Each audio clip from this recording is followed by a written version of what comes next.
Hogan's Alley, the game we want to play. With hosts Ryan and Terry, it's Crokinole UK. Drain those open 20s, stack those buttons high. It's the greatest game on earth. Tune in and find out why. Hogan's Alley will get you in the mood. Don't go buying Crokinole from where it goes in the nude. Hogan's Alley, it's time to play the game. It's the greatest game on earth. Crokinole's its name.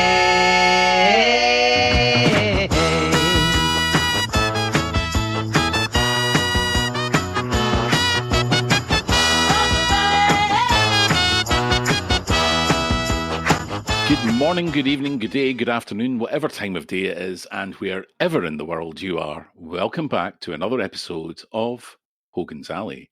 And I am joined, as ever, by my lovely, beautiful co-host. I can see him there in North Wales, Mr. Ryan Anthony. You're right, Terry. How's it going? I'm not too bad, mate. I'm not too bad. What about you? Yeah, I'm doing good. I'm excited for this episode, actually. It looks something a little bit different. Yeah, it is a little bit different. And are you joined by anyone? Yeah, we've got our friend down in Somerset, our good, our fellow Crokinole UK organizer, Mr. Ian Witt. You right, my lover? How's it going? I shouldn't. I'll get in trouble. Well, I've done it, so it's fine. I'm just making a note to play the Wurzels for our exit music.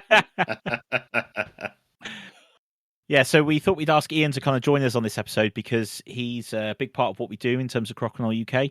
But also, we're throwing a little bit of a different perspective, aren't we, in terms of looking at the wider community, but also maybe for newer players, giving them something to listen to where they can gain some ideas as to why people got into Crokinole, how, and why people think that they should try it as well. So if you are Crokinole curious, then this episode should be for you. Yeah. You're being very generous. You know the real reason I'm here is because I sent in a voice note and you were so appalled by the quality of it that you'd forced me to come and join you live and explain myself. Never. Cool. So shall we just dive straight into our first clip? Yes, I think we will. And our first clip is from a very close personal friend of everyone that's ever played Crokinole in the UK. He needs no introduction because he's going to do it himself in his voice note anyway, so let's hand it over. Hello, Ryan and Terry. It is Jason, your favourite Crokinole playing albino here. And I have got a response for you to your call out for people to answer your questions about this wonderful game that is Crokinole. How did I get into Crokinole? Well, I think like most of the Crokinolers, or the Crokinistas, or the Croakheads, whatever we're going to call them, many are into their board games, and that was certainly the case for me before finding the greatest game on earth. I familiarised myself with Board Game Geek and their top 100 games of all time, and I was perusing that one day and saw this big wooden board, I think at position 12 on the list, and thought, oh, that looks fun. Mentioned it to my then fiance, and a couple of months later, a board turned up in the post all the way from Canada. Hannah, my now wife, had been on Skype to Willard Martin of Willard Crokinole Boards and had organised for one to be sent over to me. That was about 12 years ago. Now, having had a board or boards for over 12 years, I feel I should be an awful lot better than I actually am. But the thing I love most about Crokinole is, I guess, the accessibility or the barrier to entry being so low.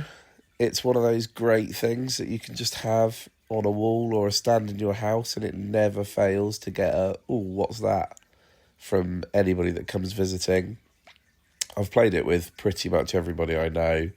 It comes home with me every Christmas to my parents. It comes on holiday with us. The boards go everywhere, and I just try and play it with as many people as possible. And it's the quintessential example of a game that is easy to play but very, very, very difficult to master. And I've genuinely not met anybody that does not want to play it again immediately after they've played it once. I've never had anyone go, actually, no, I'm not bothered really. They've always loved it. And yeah, that's one of the reasons I love it so much. Why would I recommend someone getting involved with Crokinole? Well, I think it is just a lovely thing. It's gonna be a family heirloom for me. I now have 3 boards and 3 children, so I don't know where that leaves me. But it's something that families can just sit around and enjoy. It's great 2-player, it's good 4-player, and there's always a time and a place for playing it. Another thing I would say about people getting into Crokinole, if they're going to play it seriously, is the community is second to none. I've never really gotten myself involved too much with board gaming communities other than, maybe a local club or something like that. But the way that we have people from all walks of life, from all different locations coming and getting involved with the Crokinole competitions, and it's all done in such good humour and camaraderie, really, really makes me want more people to get involved and experience what great folks are, playing this wonderful game. I've seen firsthand the enjoyment it brings. That's another reason I would recommend it to people. Mark the Bear Paddington, who comes with me to every Crokinole event, is a member of staff that works at school with me, who had never heard of Crokinole until a couple of years ago when I happened to bring my board into school to play at a board game club. We've now been playing it together for probably the last couple of years, pretty religiously. And it's great to see Mark develop in the game, and it's also great to see how much he is enjoying it, even with his family and other people he's met through the hobby. So yes, those are the answers to your questions, so to speak. I hope that's all good. Thanks, guys. Love you lots. Bye-bye. So, some great comments there from Jason Noble. A lot of stuff there that resonated with me. Things that were in the voice note that will never see the light of day. But the key thing, I think, for me, the accessibility and the quality of the community. Like, those are big things for me. Like, I always say to people, like, if you can extend your finger, you can play Crokinole. And actually, even if you can't do that, you can play with a cue, can't you? So, yeah, Terry's extending a particular finger at me at the moment. Cheers, Terry. But yeah, what did you guys think? I thought that was a really good summary of like what makes the game great and also what makes the community around it great as well. His whole accessibility thing of like, just someone pops around, oh, what's that on your wall? Oh, well, let's take it down and I'll show you. And taking it away for Christmas and holidays. It's just that, I think he said words to the effect of, it's just a lovely thing. And that works like, that works in everything that he said. Like the board itself is a lovely thing. Playing the game is a lovely thing. Playing the game with a pal and having a couple of pints is a lovely thing. Playing in this tournament, you get the idea. That was really what. I like the fact he said that he's yet to play it with someone who hasn't then just immediately wanted to play again. And I think that is testament to kind of that accessibility and the desire. It taps into something quite fundamental, I think, in terms of like it's a simple game, but you want to get good at it quite, immediately, and you want to try again. Also, as we've mentioned, lovely to hear Jason in his bathroom, Zen garden near his fish tank. I don't know where it was, but it all sounds great. Rumours has it that he has the largest bladder in Crokinole. To say, I'm really hoping it was a fish tank. If nothing else, for his sake, that was. I mean, I was written for the Zen garden when the audio file first came through. But yeah, awesome. Maybe you've got one of them as well, Jason. I don't know. Maybe that's where he finds his best Crokinole play. Where he gets all his 20s from. Opens his third eye. Right, moving swiftly on, I think.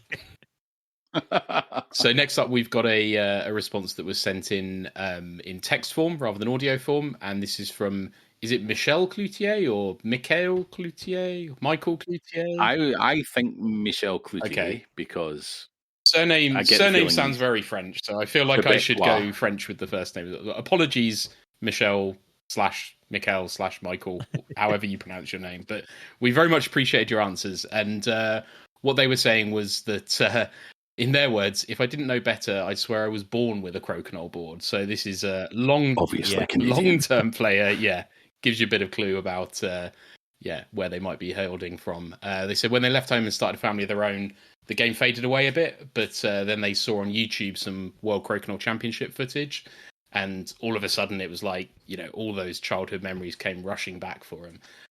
So they didn't hesitate, immediately bought a new Crokinole board, and they say they haven't looked back since. So that's a pretty glowing endorsement. Loved it, then forgot about it, and then discovered it again and loved it again. That statement about, in an instant, those childhood memories. I experienced that in a bookshop maybe 10, 15 years ago now. And it was like books that I had as a kid. It was the used bookshop in Alnwick. I forget the name of it, but if you've ever been to Alnwick in Northumberland, you'll know it. Got like a model train set running about above all the books, but it's the best used bookshop in Britain.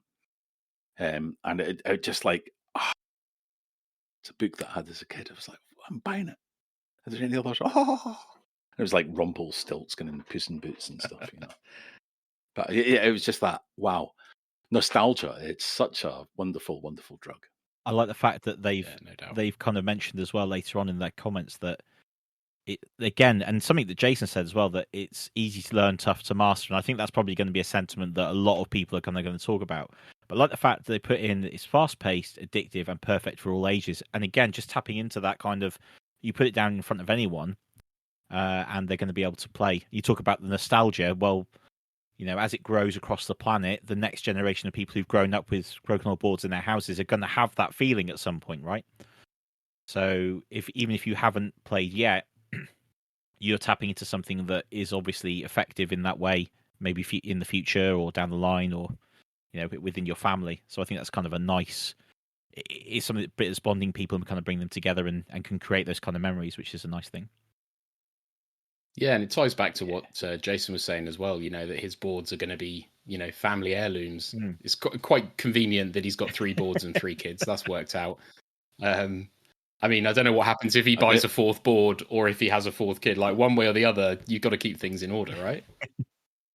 Yeah, well, he's either got to be buying boards or seeing the doctor.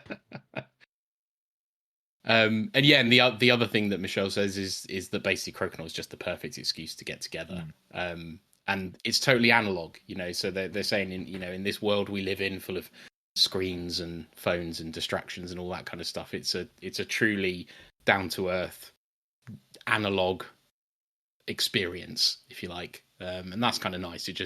You connect with people on a personal level that maybe these days sometimes in a way we miss out on that from time to time.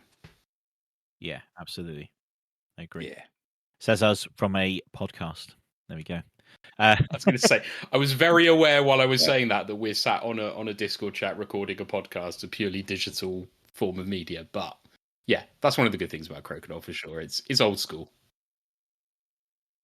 We're only doing it to talk about Crokinole, though. So. Exactly. And if we could meet up in a back room of a pub somewhere and record it, I'm sure we would. Is that a suggestion for the next episode? Yes.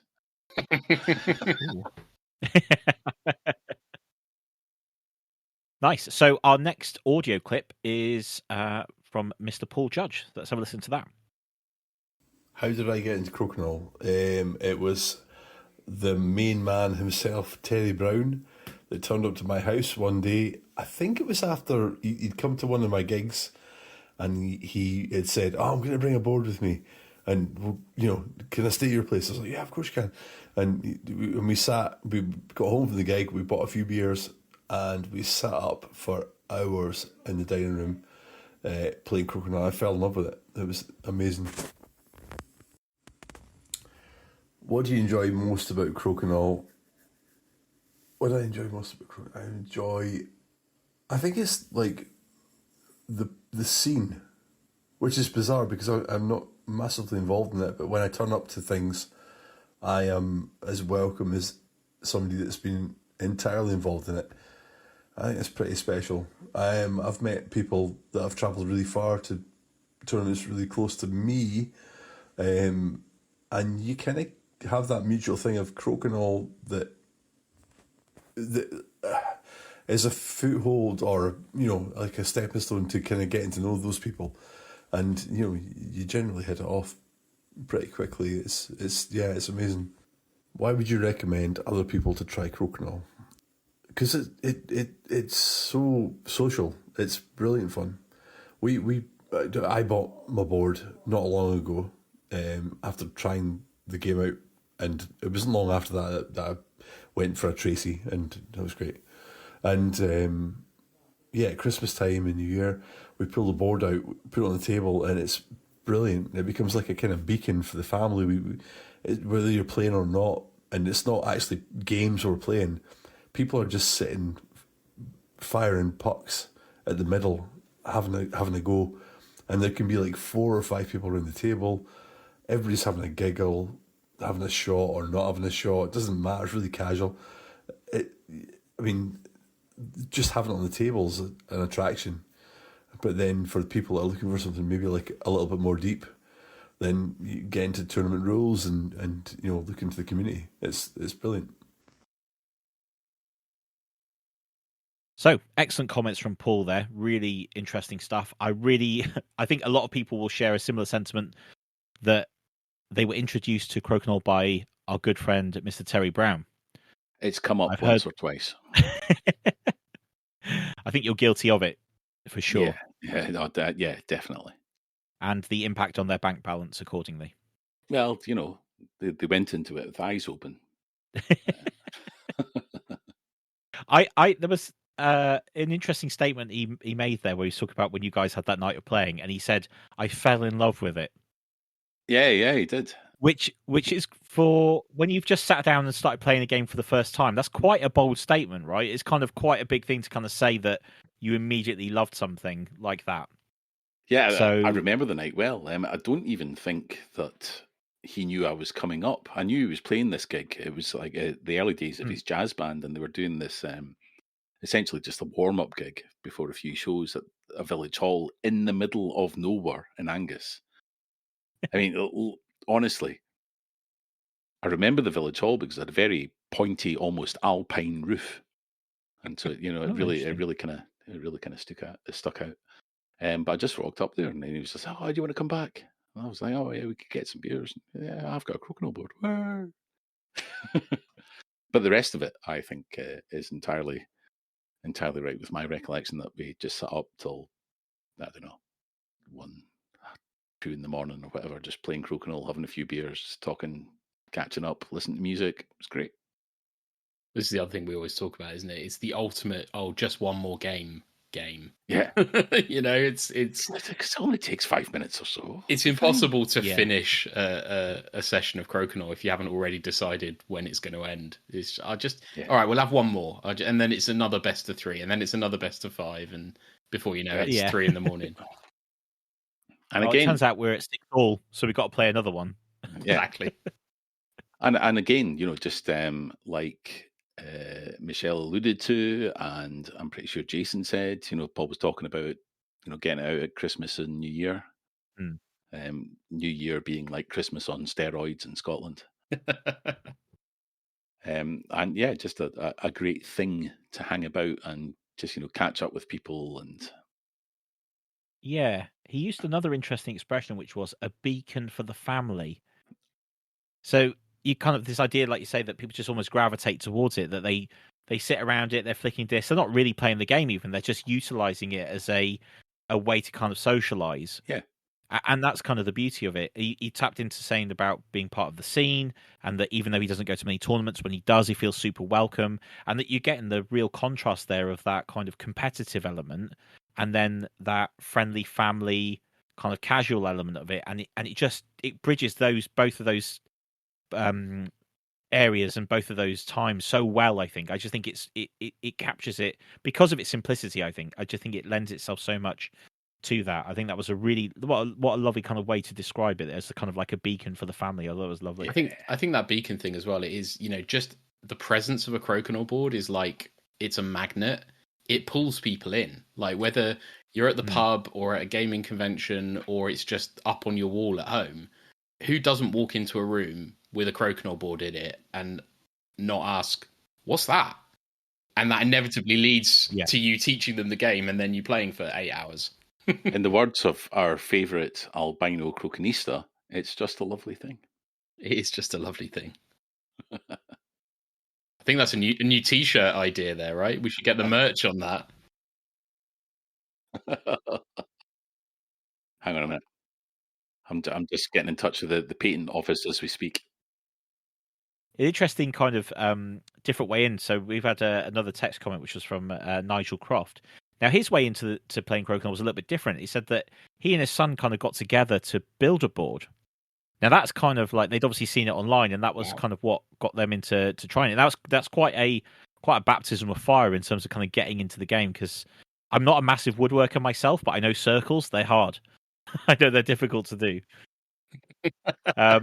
So I think that's kind of like that's a bold way in.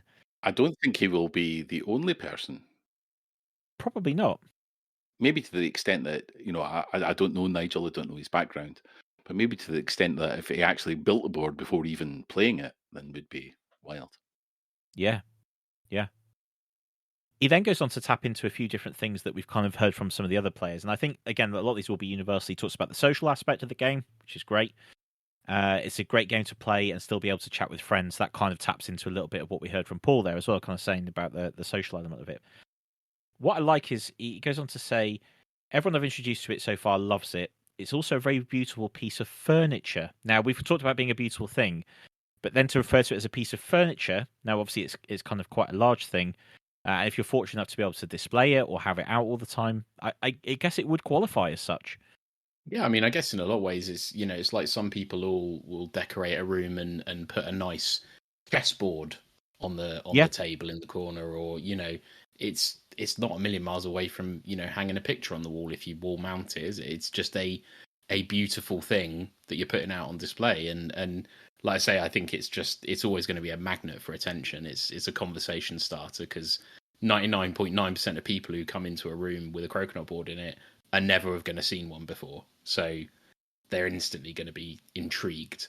So I think it's definitely, there's an attraction to it. We see it all the time, don't we? When we're at tournaments or conventions or whatever, we've got a few boards out. It's the people just sort of lurking on the periphery who are kind of like, you can see it in their eyes, like, what the hell is this? What are they doing? And it's like, come in, we'll show you.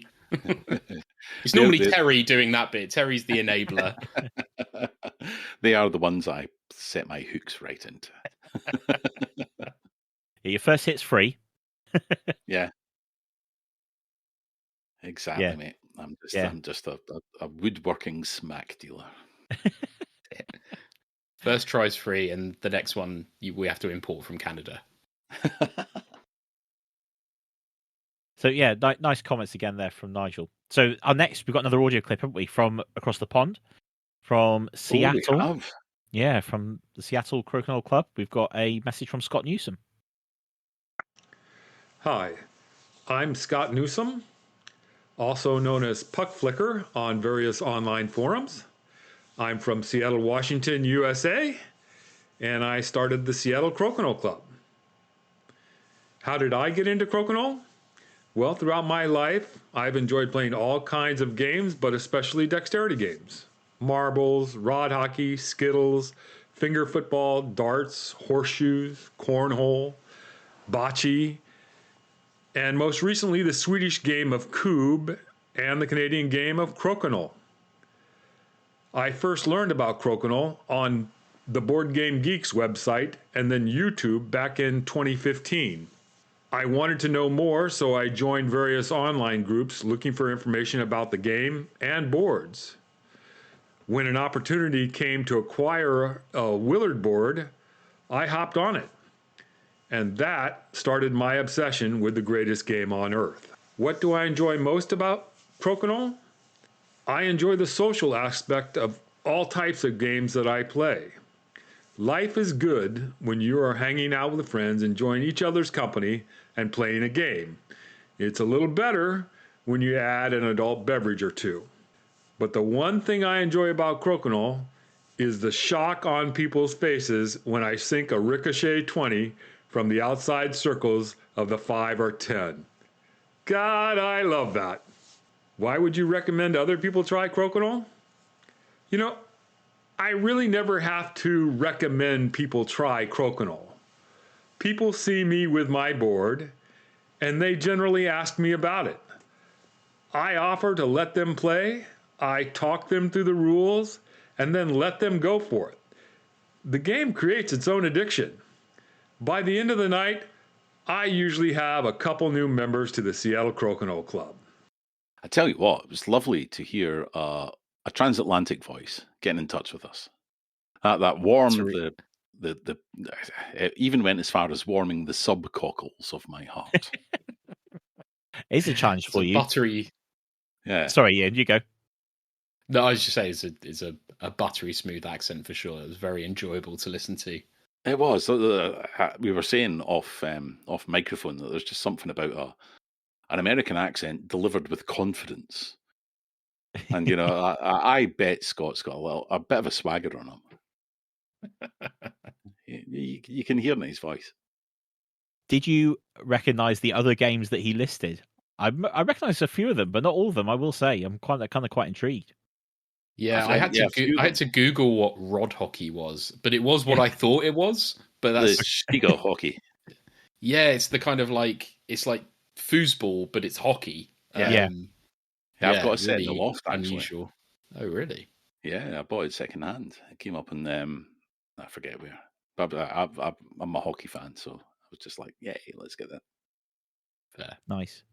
What I found interesting with what you said as well is something that a few other people have touched on. We've not really spoken about it. Was how Crokinole was kind of introduced to them, or they discovered more about it through Board Game Geek. So that, you know, obviously the board gaming website was kind of featured heavily. It's still in the top 50, I believe. Yep. So it's interesting kind of how that, and then YouTube as well in terms of the videos. I think we've spoken before on Hogan's Alley about here in the UK with the Shut Up and Sit Down review of Crokinole kind of being a real impact in terms of, I think it's got over 1 million views, that video on YouTube. Yeah. So that's what got me. It was that video. That was the first thing. And then I went and found Nathan's stuff on Crokinole Center. And I was like, okay, I have to have a board. This is gonna happen. And then I looked into it, and like a lot of people, it was like, well, I could buy a board, and then inevitably later I'm going to buy a Tracy board. So why don't I just cut out the middleman and just get the Tracy board straight away? But this was in the heady days of COVID lockdown, so I had a bit more spare time and spare dollars. Yeah, but it's interesting. Kind of, we spoke obviously about the analog benefits of Crokinole, but those digital resources are really a fantastic way for more people to find out about the game. So it's really cool that kind of Scott mentioned that and how that has got him into playing, and then it obviously intrigued him. He's obviously had an interest in those kind of games anyway. It kind of opened up that obsession. He went on to say that kind of that landed, and I mean, forming his own club, all those things, kind of a real spark from something that was kind of quite simple in terms of a quick look online, really. Yeah. BGG, Board Game Geek, was where I first came across it. And similar because the picture sticks out so much in amongst photographs of boxes. Yeah. It's the only round thing on Board Game Geek. Yeah. I think Scott said it was number 12 or whatever at the time. It dropped out the top 50 for a bit. It's now 44. Now those numbers are, it's in the top 50. Oh, very brilliant. The Board Game Geek's database has something like over 125,000 games. Yeah. Like being in the top 100 is a big deal. Yeah. It's by far and away the oldest game in the top 100 as well. Yes. Like everything else is a lot newer. Yeah. It's also incredible when you consider that in a lot of ways it doesn't fit with a lot of the, all of the games in and around it in the list are, as you say, Terry, they're, tabletop what you would think of as a board game, you know, in a box with components, with a board where you're rolling dice or doing stuff with cards or whatever.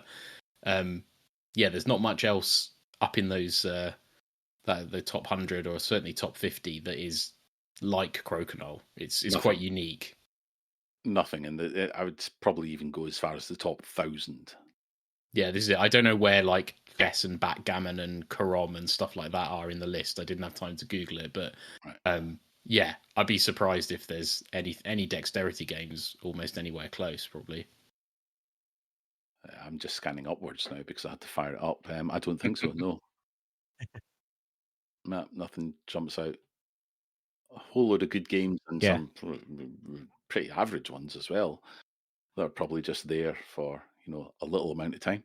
But Crokinole, yeah, go on. But it doesn't mean we shouldn't keep trying to get it in the top 10. That's obviously the goal. Back to where it belongs.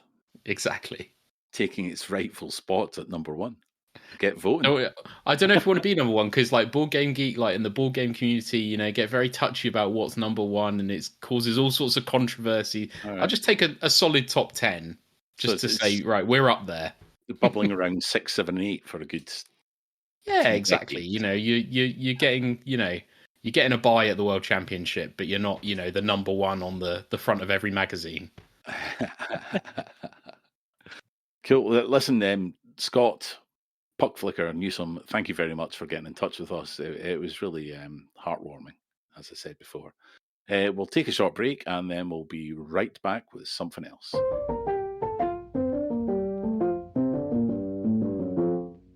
Crokinole is a game where you try to outscore your opponent. You need a Crokinole board and discs, sometimes called buttons or pucks, to play.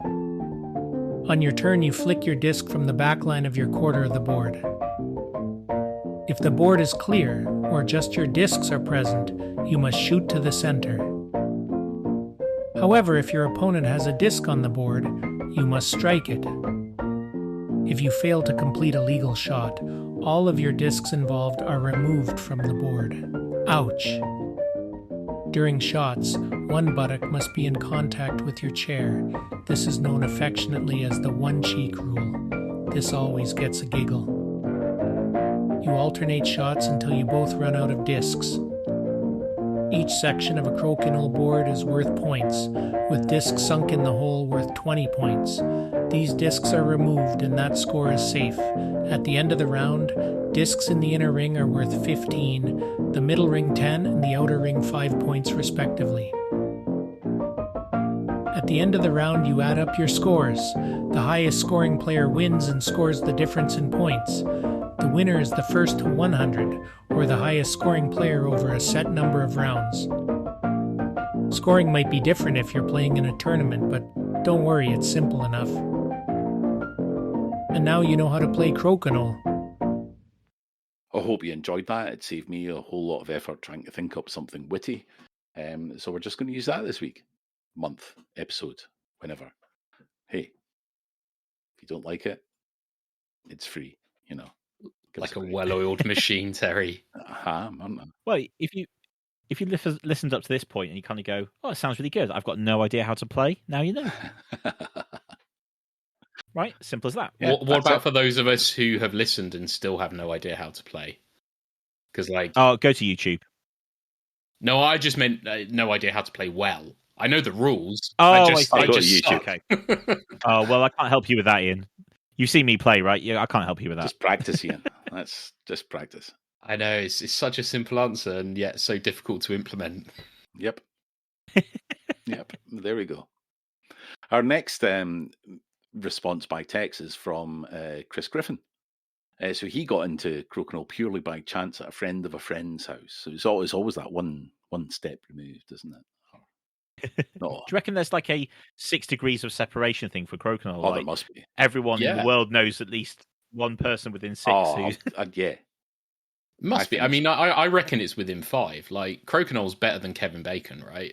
I think we can all agree on that. It goes on to say that, that there's 2 sides of the game for him. the personal skill side, because in tournament play, you're either in direct competition with the person sitting opposite you, or in direct partnership with this person sitting opposite you in the event of doubles. But he says, there's nowhere to hide. Skill really does count. And confirm. Yeah. He goes on to big up the community again. I would read it all out, but it's just so beautiful. It makes me cry slightly.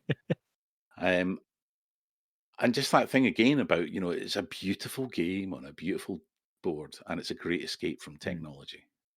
There you So go. it's a way Similar to what to we were talking about before. Yeah. Yeah, it's a way just to unplug. See, going camping with a Crokinole board. Can you imagine a better way just to get away from the trials and tribulations of corporate bollocks or everyday life? Delete as applicable. I think the only problem with that for me would be the endless anxiety of my Crokinole board being exposed to the elements. I think just I'll keep. Yeah, that's an option. Make one out of sticks or something. Yeah. Ryan, any thoughts on Chris's responses? I think what's interesting for Chris is that actually he's quite a new player. I think it's probably about a year since he started. So to kind of, again, like he's bought into those different elements of what he's playing so quickly, which is kind of cool. You mentioned there about he's that community element that he's kind of bought into. That's one thing I think is universal. I think some of the other players are actually going to go on to mention that a little bit more. But the community around Crokinole is very welcoming, and it kind of doesn't matter whether you're new to the game, whether you've been playing for 12 years, whatever. It makes no difference really. It's a common interest, and it's kind of nerds being nerdy, right? it's people enjoying something together, and wanting other people to be part of that and enjoy it too. Yeah, no doubt. It's any time people sit down at the board, you're always there for the same reason as the person opposite you. You're there to enjoy the game and to play as well as you can, if possible. But yeah, Chris as well. I mean, he says there's nowhere to hide and skill really does count. I think it's worth highlighting just how strong a player Chris has become over the short time that he's been playing. Like you said, Ryan, relatively new to the game, but he's seriously good. And there's so many other players that we saw turn up for their first event, in the last year, and now they're incredible. Again, it's that practice thing, I guess, isn't it, Terry? That thing that other people do.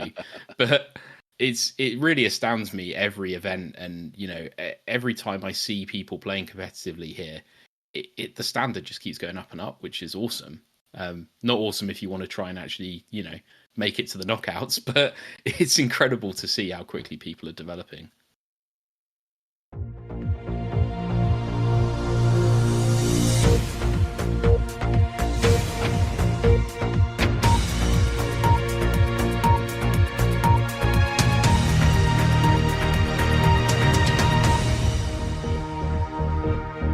BBC Radio Tembi. Okay, firstly, we should introduce ourselves so people can tell our voices apart. These are names that Terry's given us. So I'm the lovely Helen Temby. And I'm perfect James Temby, aka Bebop. Right, what are we here for then? So the Hogan's Alley lads have asked fellow Crokinistas to answer some questions for the next podcast. Personally, I think they just run out of stuff to say. So the first one is, how did you get into Crokinole? Well, I got into board gaming roughly 10 years ago. And not long after that, I stumbled across the top 100 on BGG, and Crokinole is comfortably in there. It's currently sat at about 45.50, I think. I noticed it was a game from 1876, and this got me interested in seeing what it was about. So from there, I built a board, which wasn't very successful, but did enough to encourage me to invest in a better board, which I did in 2017, I think, a nice little Woodestic board. So I vaguely remember that board, the one that you made. I agree it was pretty rubbish. But I didn't really play until the Aircon at Harrogate in March 2020. I think you were booked in for the tournament. There was one spot left. It cost £1, and there was an interesting looking Scotsman sweet talking people into playing. So I had a go. He then knocked me out in the first round. Thanks, Terry. Yeah, Steve Rain organised the that tournament at Aircon, and I had some messages with him on BGG concerning it, which I've just had a look back at, which was quite interesting. But yeah, that was a great event. Some good people. We did meet Terry there, unfortunately. I think it ended up with me being third place, Steve Rain second, and then some Scots guy won that one. But that was the seed of the UK tour, I think. So, question 2. What do you enjoy most about Crokinole? Well, for me, it used to be about the competition. Certainly in the early days, I was one of the better players there, but those days have gone, unfortunately. And now it really is about the people. We've met some really nice people playing Crokinole. And we were very lucky to invite some over to our house one day. And we had the likes of Ian Witt, Joe Talgatia, something like that, Dave Cropper.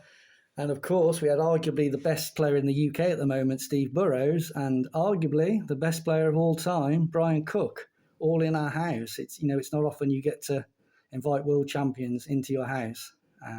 And if anybody ever wants a particular treat, invite Brian Cook to a game of Mulkey. He's a different animal when he's playing Mulkey. So, world champion in our house. Can we have a blue plaque for that? Just checking. For me, same. It's about meeting familiar faces, playing my teenage nemesis. You know who you are. We've made some great friends along the way, and it's always a laugh with the odd magic trick and player's meal thrown in. And of course, there's Katie, How Low Can You Go, Hunter Choate, who is a complete legend. Whilst I'm talking of Katie, we need more women in the game. Come on, ladies, don't let us down. Hear, hear.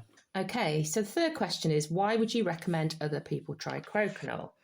Well, why wouldn't you? It's very easy to learn, but then it will give you a lifetime of frustration. Just as you're getting really good and think you just might do all right, along come the likes of Fuzzy, George McCarthy, the Rowe Brothers, and too many more to mention, to scupper your plans. Oh, and then your doubles partner lets you down when you're on the cusp of getting through to the first round of St Albans. You and me next year, Sam.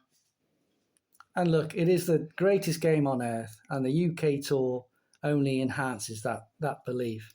And you'll get to meet lots of great people, including me, the bad boy of Crokinole, and I will happily regale you sooner or later with tales of my Scottish Grand Prix win in 2022. Let's be honest, it's probably going to be sooner. Probably. So that's us. It's now time to actually get the board out so we don't totally disgrace ourselves in a few weeks' time in Harrogate. See you all then. Bye-bye. So what a treat that was, folks. It's always lovely to hear from the Tenbies. Well, one of them always at a least. pleasure. Yes, it's some really good answers there, and two of the finest folks you'll ever meet in the Crokinole community. They're both lovely. Despite, the moniker of bad boy Crokinole, he's not a bad boy, he's a teddy bear. I think I mentioned way back in the day that he's not a bad boy. He's not the bad boy of Crokinole. He's just a very naughty boy. What I really appreciate about the Tenbies is they're not only advocates for the game, but they're very much like ambassadors for the community as well. Yeah, totally. So they're very welcoming. They're very inclusive. They want to speak to everyone. They want to get to know everyone. They're very friendly. They're good at organising the social elements that kind of naturally come alongside the game. Helen's a big advocate, obviously, for more women playing, which you mentioned in that. Yeah, why isn't there? Come on, audio clip as well. Yeah, and that's one of the things is because it's there's no gap, is there, in terms of age, gender, anything like that. Crokinole's kind of inclusive in that way, which is great. So I don't know if it's the competition word. Maybe. I don't know. But, women are competitive. I've played Helen before. She bloody well wants to win. Oh, yeah. And often does when she plays me. I remember her coming up to me before a tournament. I forget which one. But she said, "Right, Terry, I'm going to approach today's games with the arrogance of a middle-aged white man." I was like, "Yes, go on yourself, girl. Quite right. That's fantastic. So yeah, I took absolutely no notes listening to the Tembies because it was just, how can you disagree with anything? Or I think they said everything they need to not be even said, right? disagree with it. I mean, I wouldn't take notes to disagree with someone, but it just speaks for itself. Yeah, Absolutely. they are a fantastic asset to the Crokinole community, and yeah, it's always a pleasure to see them both. And like you say, just the fact they're so welcoming to everyone. Like, I think everyone who's ever been to an event where they're there has noted how welcoming and how friendly they are.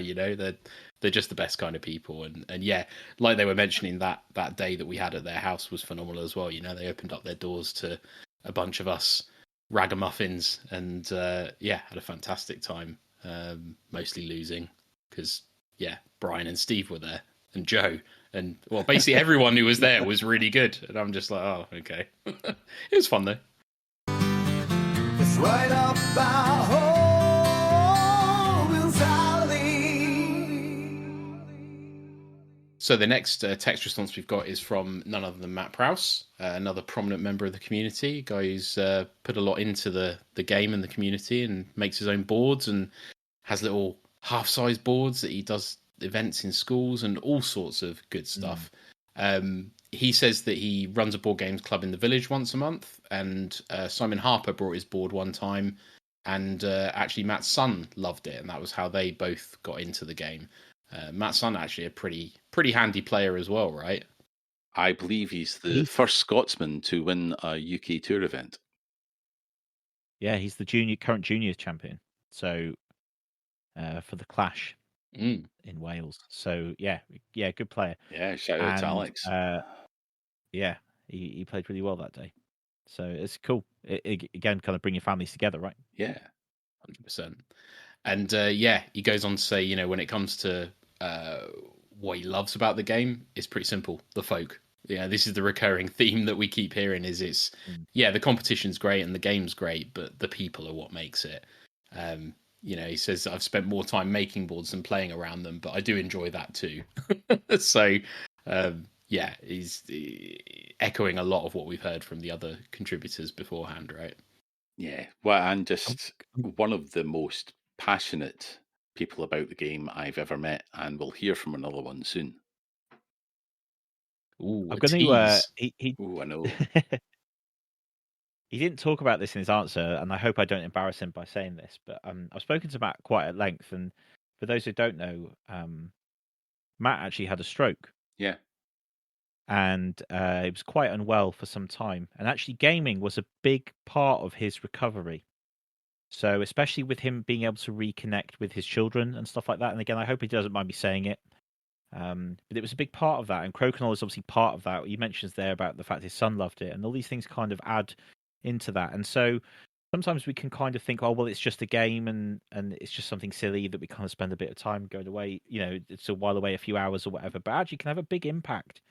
And whether that's Crokinole or any other game that you want to play together. But I don't think it should be underestimated quite how much something fundamental as playing games like this can be in terms of something like a recovery or making an impact to someone's mental health or different things like that. And I know I'm kind of going a little bit off piece there because that's not what Matt said about. And like I said, I hope it doesn't embarrass him too much. But I think it's really important to kind of highlight that, because when he told me that story, I felt quite moved by it. I felt quite connected to him and what he was saying. And I think the fact he's quite open about that is a powerful testament to the effect that just getting together with people to play games and what that can do. Yeah, this is it. And he does go on to say, when he answers the final question about why should people try it, he says, in case they're the ones who never knew they needed it in their lives. So I think that, he kind of is saying what you're saying there. It doesn't have to be Crokinole, but it probably should be.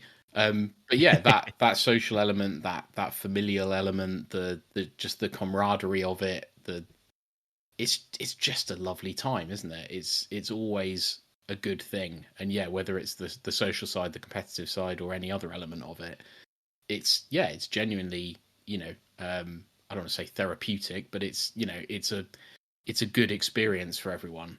I think it can be. I don't. I certainly have known the times where I felt quite under stress or not feeling too great, and then I've been able to get the chance to play a game, and I do feel better. So I don't think it's. I don't think it should be underestimated, really. No, it definitely shouldn't. There's so much stuff that just demands our time, attention, our energy. It's nice not to. It's just nice not to. Yeah. I just, I didn't want to make any spurious medical claims. This is not a substitute for actual therapy. No, of course not. I don't think any of your listeners are too litigious anyway, so we should be all right. If they're turning to us for therapy, they've got bigger problems, I think. Yeah, that's it. That's a whole problem in and of itself. Yeah. So, if you are interested in a segment of Ask Ryan, then you know the email address. Voice notes are welcome. Keep them anonymous. The worst agony uncle of all time. I'm just envisaging, a Dear Deirdre-esque section for you, Ryan. Have you got any wigs? I know, play Crokinole. I don't know. I mean, the answers to everything. Yeah. And it would solve everyone's problems, so it's a win-win. Yeah, exactly. And a couple of beers and play Crokinole. Well, look, a couple of beers is just your answer to everything, Terry. That's very much a you solution. The cause of and solution to all of life's problems, right? So yeah, thanks, Matt, for sending those in. That's fantastic. I think next up we've got John O'Brien, is it, on audio? It is John O'Brien, the world's premier Irish crokinista, and I will need to do an extraction. Is it an extraction? Sounds retraction. I was going to say, sounds painful. Yeah, the extraction would be painful. I need to do our Hogan's Alley's first retraction after we've listened to John. What do I enjoy most about Crokinole? Well, one of the things I love about it is how easy it is to set up, and how you can play a game in a couple of minutes. It's quick, but you can take your time as well as if you like, and you can keep playing, and every game is different. That's what I like about playing the game. It's very straightforward. And what I like about Crokinole itself, the community is fantastic. There's everyone is just super friendly. There's, we play to win the game, but there's no hard feelings. You have a beer with the person afterwards or whatever. It's all very relaxed. It's just about fun. And even if you were to, say, lose a game, if you did a great shot, if you pulled off something tricky, everyone would be saying how good that was.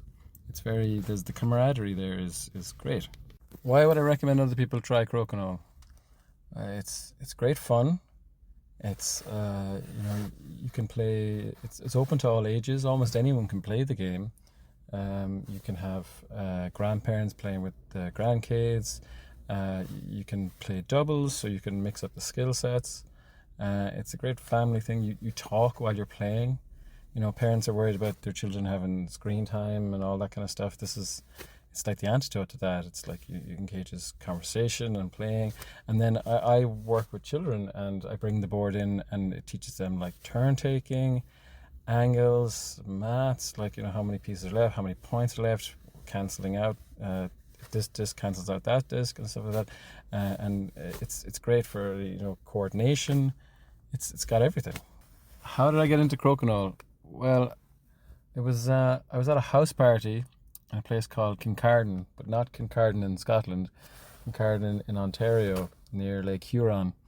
And I was having a beer with a friend of mine, and we were walking around this house, and there was this board, and I thought, well, what the hell is that? And they sat me down, they showed me how to play it, and I've been hooked ever since. Lovely to hear from John. The most, or I've said this about a number of people, but one of the most enthusiastic people about Crokinole you could wish to meet. And what a beautiful voice he has. It's just cracking accent. Good on you. What I really picked up there was just the whole. I mean, we're probably retreading water that we've been over already, but his comment about the camaraderie within the community. You know, you're head to head against someone, but it doesn't stop your opponent respecting a great shot that you did, and then you're immediately following back, or they're immediately following back. I loved his little story about being in Kincardine, but not Kincardine in Scotland. For all our Canadian Canadian listeners, there's me assuming there is any again. But for any Canadian listeners, you need to get more original names for your towns. Ditto the whole North American continent, right? Oh, I don't know what you're saying, New York. I mean, if we're gonna get angry letters anyway, let's go all in. But no, I really liked as well what he was saying about the low barrier for entry, which again I know we've already touched on earlier. But yeah, this unbelievably simple game with almost no barriers to entry. You know, if you can flick a disc, you can play any. Even if you can't flick a disc, you know, maybe play cues like a bit of a weird person. But you know, it's open to everyone, right? So you know, there's no barriers to playing Crokinole, and yeah, it's so simple to learn, so quick to learn, and just so addictive. You know, like he said, you know, I played and then I was hooked. It's like such a common story. Yeah, his comments about he works with, I think it's important to say young children. You know, to teach them about angles and taking turns. It's not teenagers, although some of them could probably do with those lessons as well. Or old children like us. Yeah. Oh yeah. Because you know, we're all guys, and famously men, you know, don't grow up, they just grow older. The toys get more expensive. Yeah, well, yes. Yeah, Crokinole board, I'm looking at you. Yeah. Well, I thought it was interesting that he mentioned about the scoring kind of element, and that's obviously the maths behind that is obvious for, like, you know, young children as they grow. And actually, I've had a few kind of moments where I've got down and gone, I can't work out immediately what the score is because of the difference. And, you know, it gets to the end of the round and you kind of go, oh, you're sort of adding it all up and everything. So that's actually, you can see it being a really useful tool for that kind of educational element. I didn't really thought about that until John had said about it. But yeah, what a great way to kind of teach kids, and obviously anything that makes it fun, like a game, is a great way for them to retain it as well. Yeah, I mean, I've fallen foul of that a few times. You know, thinking, all I need to do is a take out and then roll into the 15. No, you needed to do more than that, Terry. No, I was going to say, I'm looking forward to the day where I can consistently and reliably get the score correct.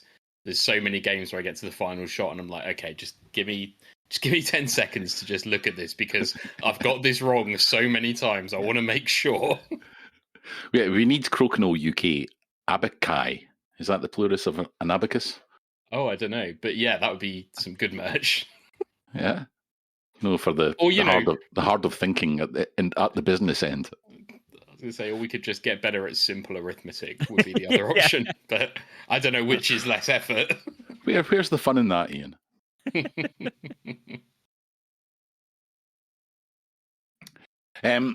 So I did promise a retraction, didn't I? You did.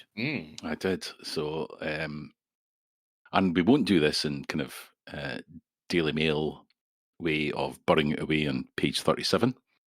We'll just bury it away on minute 37 instead.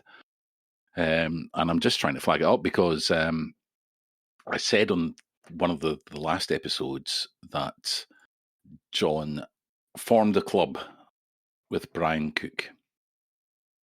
Now, John kindly reminded me that my memory was letting me down.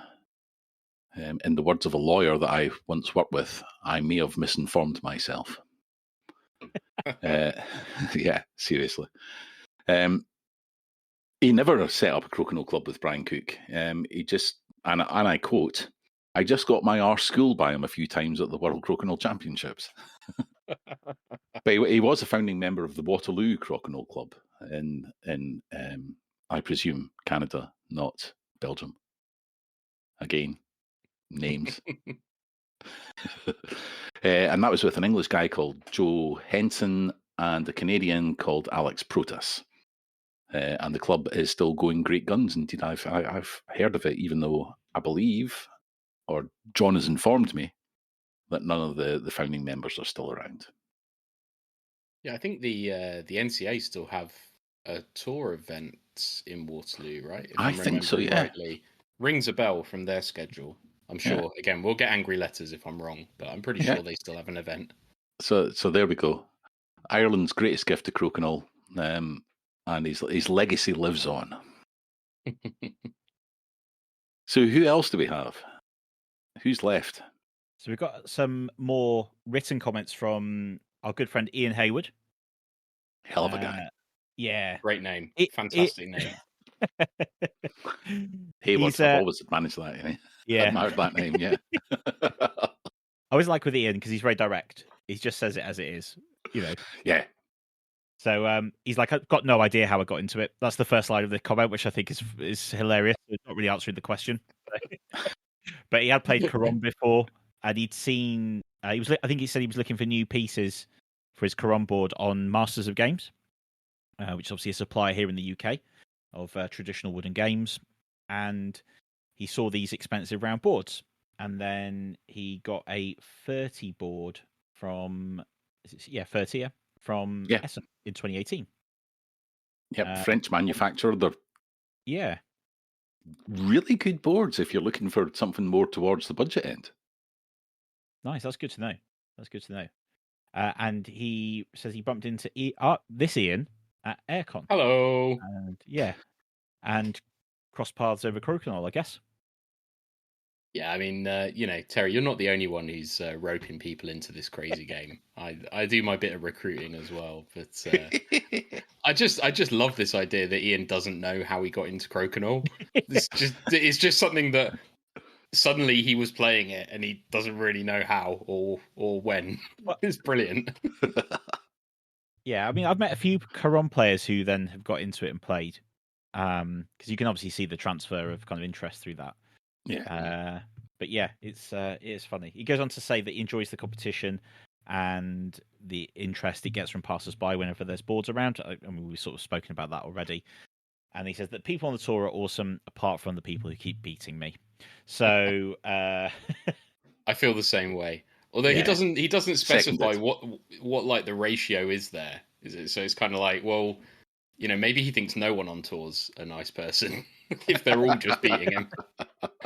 I'm sure that's not what Ian meant, but yeah. Also, going back to Caron, I really want to give that a try at some point. I know the boards are like really expensive, but I need to find someone who's got one and give it a go. You should have had a word with me at Tabletop earlier in the year, last year, because Matt had his board in the bringing by, and I think he was only looking for 50 or 80 quid or something for it. Shucks. I'll keep my eyes open. I mean, it's not like I need more ridiculous hobbies to clog up my house, but yeah, I've definitely wanted to give Caron a try. It looks like a lot of fun. You definitely only need one big wooden flicking game. I think that's a fair. That's my thinking. Is like, if I ever give up Crokinole, then yeah, maybe I can take up. It's like, if I had a pool table, I'm not going to buy a snooker table. It's just silly. Yeah, but you can't play Carom on a Crokinole board though. No, there's not without drilling holes in the corners. I was going to say a distinct lack of pockets, and you'd have to take the pegs out, and there's all sorts of problems with that, I think. But in fact, there are a lot of those old Canadian boards that are Carom on one side and Crokinole on the other, right? That's a really common thing. So there's definitely a mixed history between the two games. But I know Carom's really big out in sort of India and that part of the world, isn't it? So, huge in India. I made the mistake of sitting down with an Indian when we were over there in Kerala and saying, I'll give you a game. Schooled. Horribly schooled.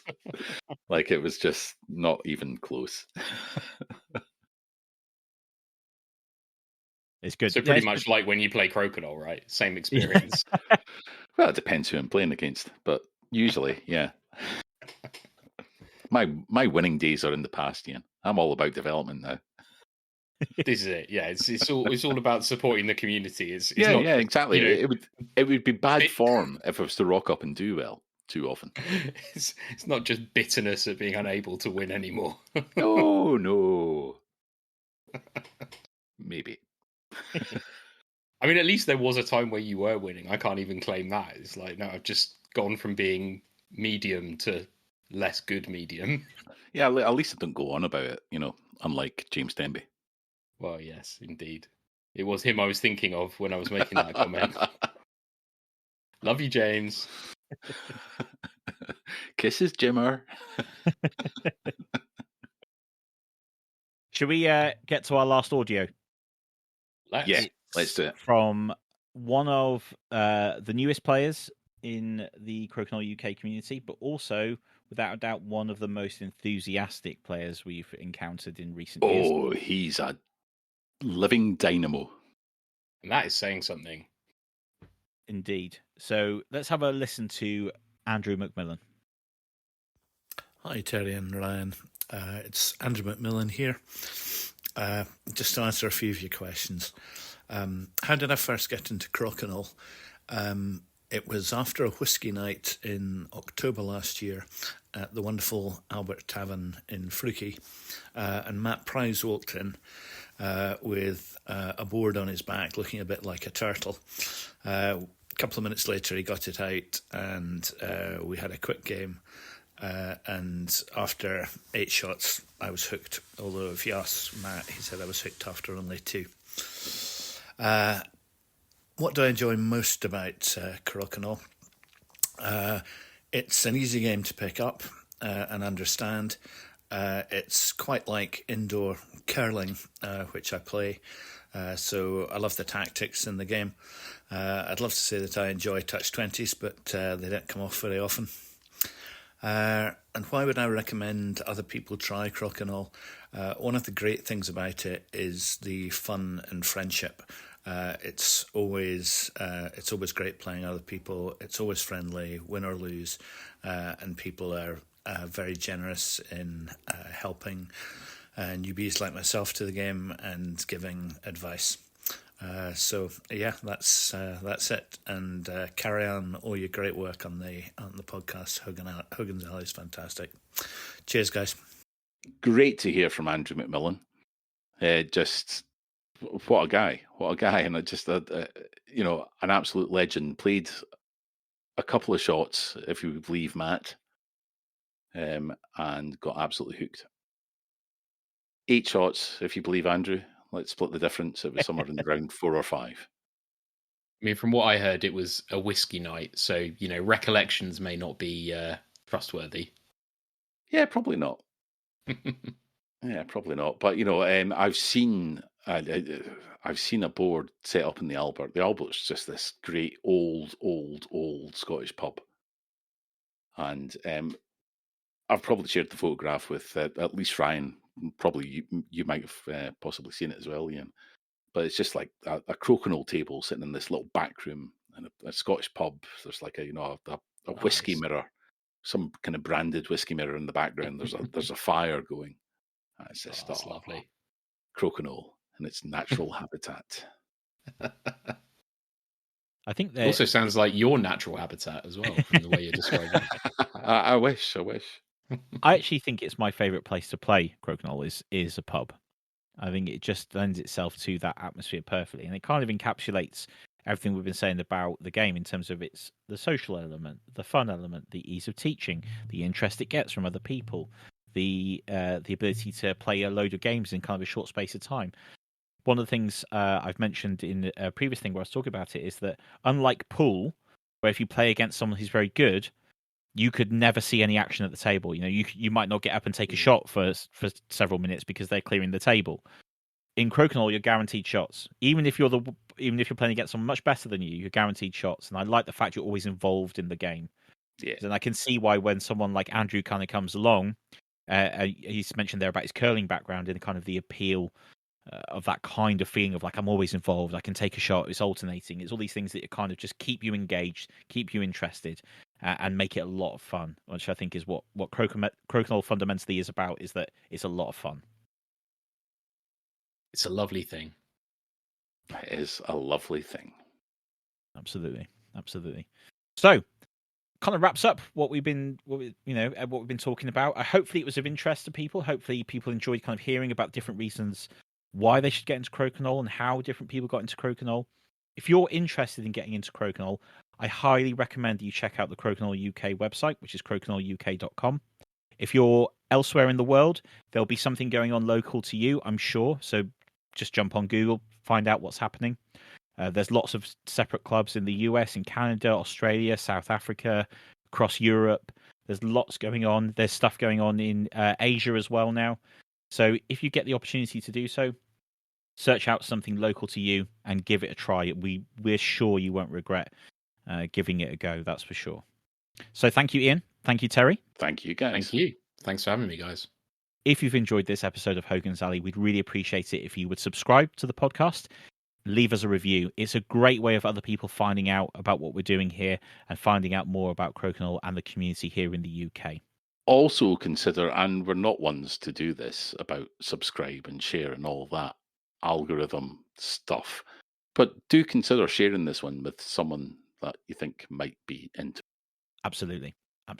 It's a great way of getting, the next person addicted to Crokinole. Thank you very much for listening. I've been Ryan. I've been Terry. I've been Ian. We'll catch you again. Hogan's Alley.